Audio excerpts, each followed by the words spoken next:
મિત્રો ગુજરાતની અંદર કારતક પૂનમનો મેળો એટલે કે સિદ્ધપુરનો મેળો હવે આજે મિત્રો આ પૂનમના દિવસે આ મેળાની અંદર લાખોની સંખ્યામાં પબ્લિક આવે છે। આમ તો મિત્રો આ મેળો 9 થી 10 દિવસનો હોય છે, પણ આજના આ પૂનમના દિવસે આ મેળામાંથી એક સૌથી મોટા ચોંકાવનારા સમાચાર મળી રહ્યા છે।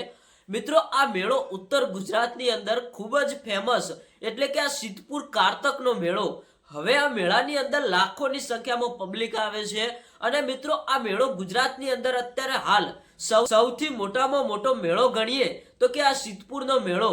હવે આ સિદ્ધપુરના મેળામાંથી અત્યારે હાલ શું સૌથી મોટા સમાચાર મળી રહ્યા છે મિત્રો A to Z માહિતી તમને બતાવવાની છે। વિડીયોમાં એન્ડ સુધી બન્યા રહેજો અને જો હજુ સુધી આપણી આ YouTube ચેનલને સબસ્ક્રાઇબ ના કરી હોય તો એક સબસ્ક્રાઇબ કરી લેજો। તમે બધા જાણતા હશો કે આ સિદ્ધપુરના મેળાની અંદર વર્ષે મિત્રો લાખોની સંખ્યામાં પબ્લિક આવે છે અને મિત્રો આ મેળો 9 થી 10 દિવસથી ચાલુ થઈ જતો હોય છે અને આજનો દિવસ એટલે કે આજે આ કારતક પૂનમના દિવસે મિત્રો એક મોટામાં મોટો મેળો ભરાતો હોય તો આ સિદ્ધપુરનો મેળો।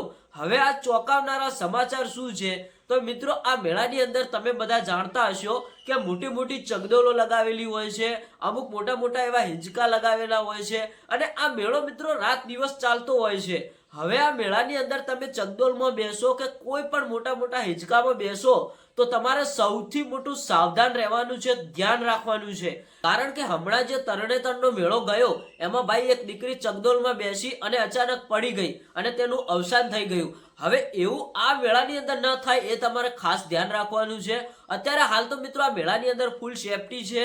તમારે આ વિડીયો જોઈને એવું નથી વિચારવાનું કે આપણે ચગડોળમાં નથી બેસવાનું। મિત્રો ચગડોળમાં બેસો પણ થોડું ઘણું ધ્યાન રાખો, કારણ કે આવી ઘટના ફરી એકવાર ન બને। મિત્રો આપણા વિડીયોના માધ્યમથી તમને એ જ જણાવવાનું છે કે તમે મેળાઓની અંદર જાઓ, ચગડોળમાં બેસો, કોઈ પણ હિંચકાની અંદર બેસો તો તમારે ખાસ ધ્યાન રાખવાનું છે।